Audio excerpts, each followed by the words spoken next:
Alright, hello, thank you for joining me. Today I want to talk about low-tech solutions because TEK, low-tech as in traditional environmental knowledge, low-tech solutions because the world is changing and lots of systems and animals and ways of life are endangered, and rather than look to like super modern, super high-tech solutions and actually keep living in a way that is degrading the earth, there are tons of natural solutions that we can look at that indigenous people have been doing and are still doing. Yeah, I was inspired by watching a show with my mom on BBC, and it was about the Pacific Islands, which are gorgeous. And it just rubbed me the wrong way that they were talking. First, they mentioned that the West practiced using bombs there during World War II, I guess, because I guess there were no people on certain islands, or at least low population. And like, it still seems like such a shitty thing to do, to like go out to countries totally uninvolved in the war and just like bomb them for practice. And then next they were talking about this like island retreat hotel thing called the Brando, because it was bought by Marlon Brando, the American actor, and how it's like he bought it and it's going to be like this like environmentally positive place. And like, it just seems so weird that nowhere in this conversation were they talking about how people on these islands actually lived, and it was very like, oh, these American people are going to come tell us how to live. And I just feel like that is often the narrative when we talk about climate change. And we forget to consider the simple solution. Even with like periods, which are slightly different but related. Like, I see ads on Instagram about these like machines that will like get rid of your period pain, and obviously I'm not going to say that if somebody needs effective pain relief that they should not take what works for them.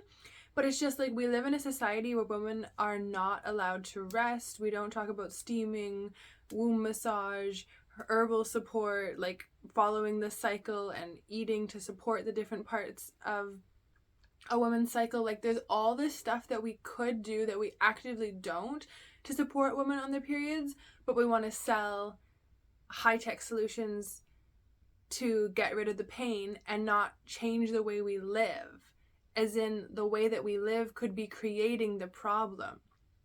So I feel like this mindset is everywhere in the Western world. And today I want to talk about 3 really cool examples from this book that I have been reading called Lo-TEK, Designed by Radical Indigenism. So I'm going to talk about 3 examples from here, and then another one from a YouTube video that I was watching, and I hope that this will inspire us to appreciate like the magical ingenuity of humans and life on Earth, and also remind us that there are low-tech solutions. So first are the living root bridges in Cassis, India. I'm going to show you a picture. Okay, seeing these, I think on like the book cover, yeah, they're on the book cover.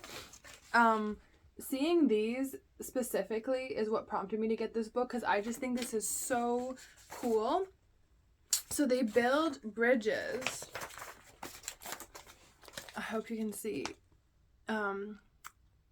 I have my phone facing the screen facing away from me, so I can't really see if the image is showing up on the phone. But here's an example of a finished bridge. And so, and like here it is in a close-up without people on it. So they just happened that 2 of their main villages were separated by water, and so they had to create something to go to and fro. So they take one tree, the fig tree that has roots that grow above the soil, and they hollow out another tree, and they put the roots through the tree and like train it to grow across, and it takes about 30 years to have like an established bridge. And then they use like more vines to wrap everything together, and they weave the growing pieces of the tree and like knot it to keep it together. And then they put in like stones and other things to keep it like so that there aren't loose holes for people walking through. And I mean, it's just amazing.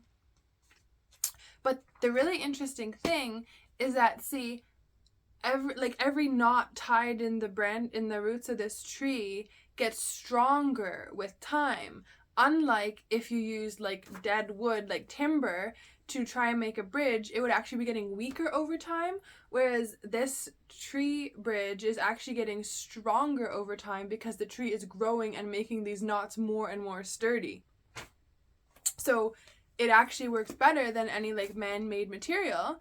And also this area has monsoons and like very heavy rain seasons, so it would be hard again to have like man-made structures that would stand up to that, whereas these trees, I'm assuming because they are able to like give and take in the wind as living things do, they can withstand the very heavy rains. And there's another point that I want to make about heavy rains.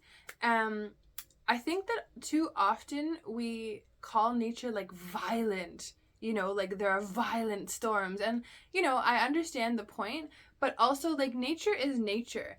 And it kind of vilifies it and points to a separation from nature when we use terms like that to describe normal seasonal cycles.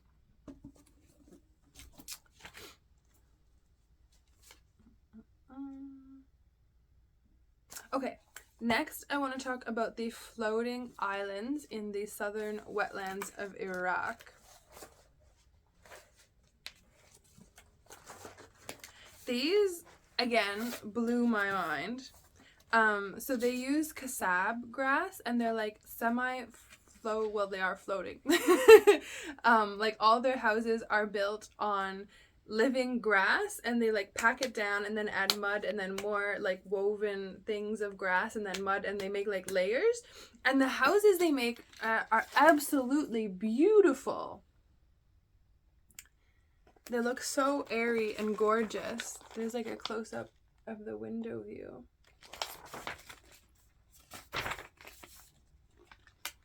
And there's like a woman out doing her thing, gathering grasses, it looks like, and then in the background you can see two of the little houses.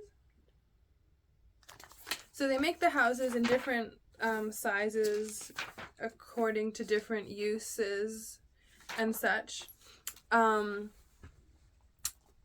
I just thought that was super cool that they're floating. And and they have like semi-domesticated water buffalo, which they herd through areas, which helps make them paths so that they can boat clearly through. And some of these areas were drained under Saddam Hussein's rule to like try to get rid of or like punish people in certain areas for harboring Shia Muslims. So they were drained, and so these people whose like way of life is based on living on floating islands, like a lot of them, over 50% of the population, this book said, left and tried to go live elsewhere. And like, that's tragic. And I think that just points to how much we expect people to just go and live in cities, and that this is what humans do. And yet there's a beauty in the fact that cultures have burst out of being specifically suited to different environmental conditions. And we tend to view Western European farmlands, you know, lush rolling hills where cows can graze, we tend to view that as the most arable land, and like, it's not the only way to maintain life. Many people might think that draining this wetland, oh, then we can finally, like, you know, do normal farming, but like it's not always best. And the last example I want to mention are the Boma corrals of the Maasai in Kenya and northern Tanzania. So they build corrals out of, this is an example of like the enclosures of the animal as well as some living structures, I believe. So they use acacia plants that are thorned, so that keeps the cattle in. But they're like weaving together of the acacia and other plants and stuff to make these fences.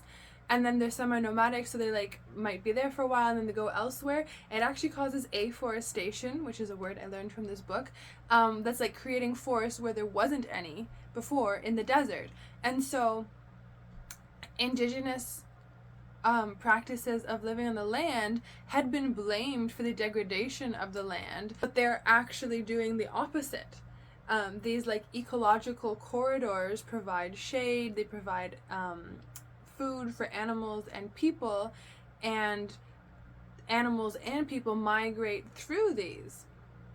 So the loss of these corridors, because like land becomes private or they're destroyed, can mean like the loss of food and shelter and water for animals.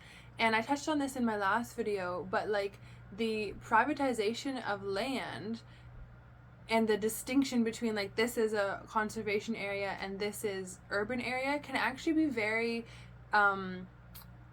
hard on animals, because then their migration is stopped, and then the fact that indigenous people are not allowed to continue that using that land affects them as well. And we think that conservation areas are so great, but it's like Earth is not this fragile thing that we're not supposed to interact with at all. The intentional, gentle interaction of humans with their environment can actually be for the benefit of all. And like apparently there are some like confrontations between animals and humans because of the privatization of certain areas. And again, I think that's just really sad when we start to view animals as pests. You know, everybody's just trying to eat. Everybody's just trying to stay alive. And like maybe if we interacted more with animals, we would see that they're just trying to do the same as us. And also like sometimes when we stop hunting animals, they become too many for a certain area. So if we could like work with herds of this or that and maybe like hunt a few, leave more land out for them, we'd stop calling them pests and ultimately create more safety for them and humans.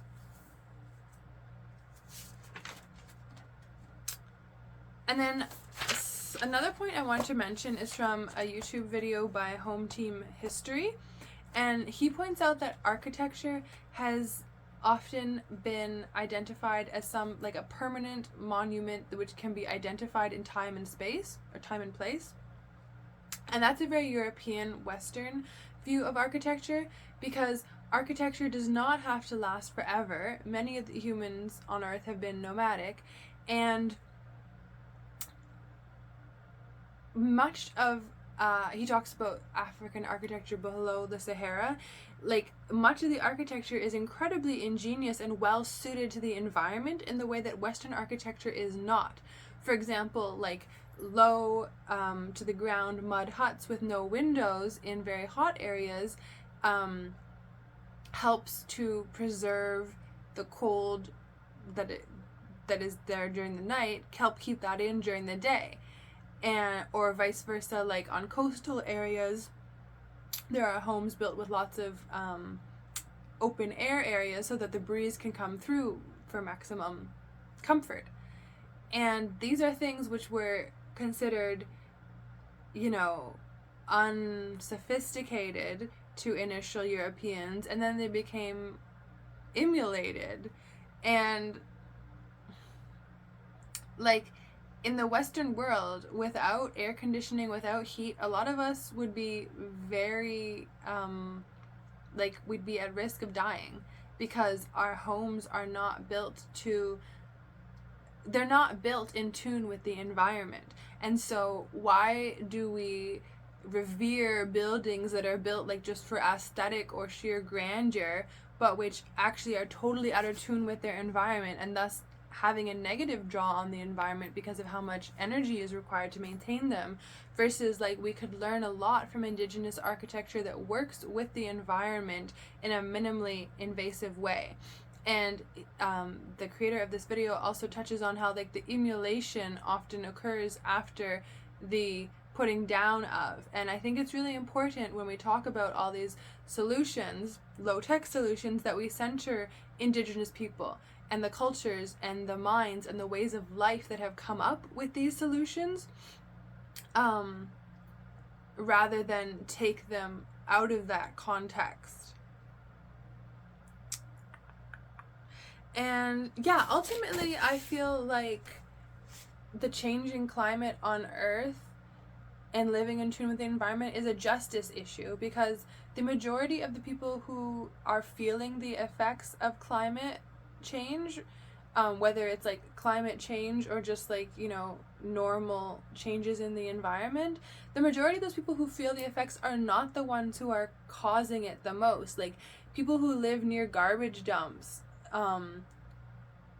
like the indigenous people in Western Canada who live near like the mining, it has a massive effect on indigenous people and every other kind of person that lives near these sites. And yet they are not the ones, like if indigenous people who are trying to fish and there's a dam upriver, they're massively affected by that, and the dam is not even providing electricity to these people. Like there's a massive disparity, and I think that that really needs to be addressed when we talk about climate change and who it's affecting and who's causing it.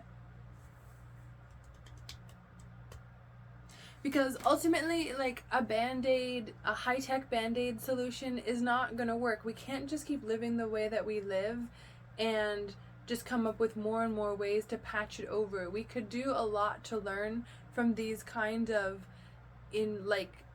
ingenious ways of working with the environment. And